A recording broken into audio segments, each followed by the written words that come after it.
Hello viewers, আমি প্রদীপ Kumar, doctor প্রদীপ কুমার, বাগমারা মেরুট, খুলনা। আমি একজন পেশায় হোমিও চিকিৎসক।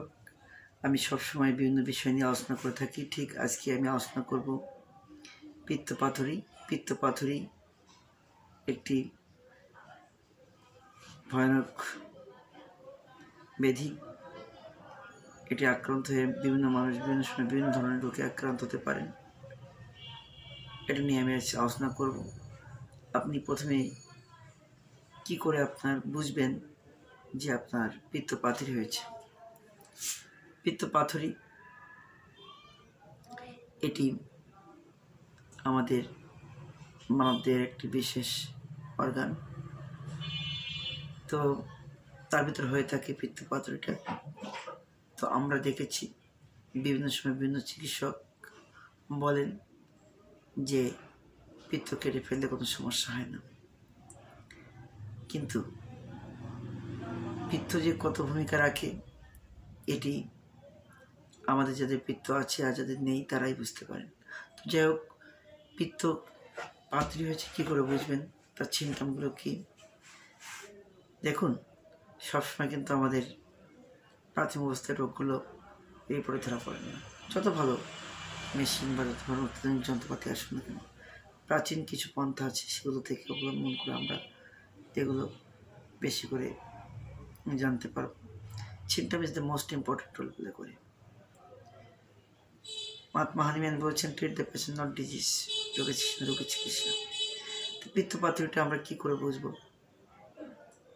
দেখবেন আমাদের মানবদের ডান পাশে থাকে হচ্ছে কি লিভার। লিভারের নিচে একটি বাঁকা একটি অংশ সবুজ, এটা সবাই জানেন, হয়তো অনেকে জানেন না। ওখানে পিত্ত অবস্থান, ওর ভিতরে অনেক শক্ত পাথড়ী হয়, আমি দেখেছি, অনেকে দেখেছেন। এই পিত্তপাথড়ীগুলো আমি একসময় মনে করতাম যে আসলে এটা কীভাবে হোমিও মেডিসিন দ্বারা সম্ভব, কিন্তু আমি গবেষণা করে করে কিছু কিছু মেডিসিন করেছি, ব্যবহার করেছি।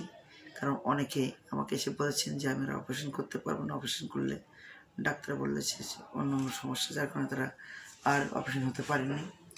আমাকে সুযোগ দিয়েছিলেন, আমি সফল হয়েছি।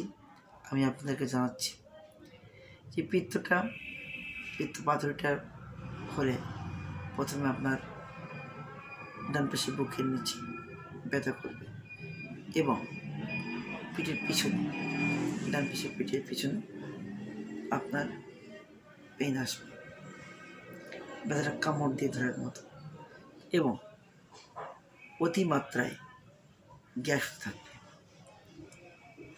আপনারা হয়তো নাকি জানেন না, গ্যাস খুবই খারাপ। গ্যাস থেকে আমাদের খুবই বড় দুর্ঘটনা হতে পারে। যাই হোক, এই পিত্তপাথড়ী হলে কিন্তু গ্যাসের উৎপাদন খুব বেশি হয়, মানুষকে অসুস্থ করে ফেলে। তো এছাড়া খাবার ঠিক করেন, তারপরে আপনার বাথরুম সঠিক হবে না, বিভিন্ন ধরনের সমস্যা দেখা দিতে পারে। তো আমি আপনাদেরকে বলি, এই পিত্তপাথড়ীটা অনেক সময় আমরা অনেকে বলি যে আসলে পিত্ত কেটে ফেলতে কোনো সমস্যা হয় না। আসলে কথাটা কিন্তু আমি মানতে চাই না। কারণ প্রকৃতিগতভাবে, ঈশ্বর প্রদত্তভাবে যে অর্গানগুলো আমাদের খুবই গুরুত্বপূর্ণ ভূমিকা পালন করবে সেগুলো এখানে তিনি দিয়ে আমাদের সৃষ্টি করেছেন। তো এখান থেকে একটি অর্গান হারিয়ে ফেললে, হয়তো আমি পিত্তটা কেটে ফেললে আমি মরবো না, গান্ডে আর মরবো না, কিন্তু আমার মৃত্যুর পরোক্ষ হয়ে মৃত্যুর অনেকগুলো ধাপ তৈরি হয়ে যাবে। যেমন মৃত্যুর জন্য নিয়ামক তৈরি হয়ে যাবেন যদি আমার পিত্তথলিটা কেটে ফেলে। যেমন হলো, আপনি অতিমাত্রায়, আপনি পিত্ত আছে তাই এত গ্যাস হচ্ছে, যে না থাকলে আপনি অতি বেশি গ্যাসে ভুগবেন, সঠিকভাবে খেতে পারবেন না, সব খাবার খেতে পারবেন না, অনেক রেস্ট্রিকশন থাকবে খাদ্যের, খাদ্য অভ্যাসে অনেক পরিবর্তন আসবে। তো এইগুলো থেকে আমাদেরকে মুক্তির উপায় হলো হোমিও ট্রিটমেন্ট, মাঝখান দিয়ে সেটাকে ভালো রাখা যায়। আমি প্রমাণ করেছি, অনেকে যারা সুযোগভোগী হয়েছেন যারা উপকার পেয়েছেন তারা হয়তো আমার ভিডিওটা দেখে বলবেন এবং কমেন্ট করবেন। তো আমি আশা করি আপনারা হোমিও চিকিৎসা নেবেন, সুন্দর থাকবেন, পিত্তপাথড়ি কার লাগে না। মেডিসিনের মাঝখান, হোমিও মেডিসিনের মাঝখান দিয়ে এটাকে নিরাময় করা যায়, নির্মূল করা যায়। আপনাদেরকে রাত্রে এই আলোচনাটি করে শেষ করলাম। ধন্যবাদ। সকলে সুস্বাস্থ্য হোক, সুন্দর থাকুক, শুভকামনা শেষ করছি।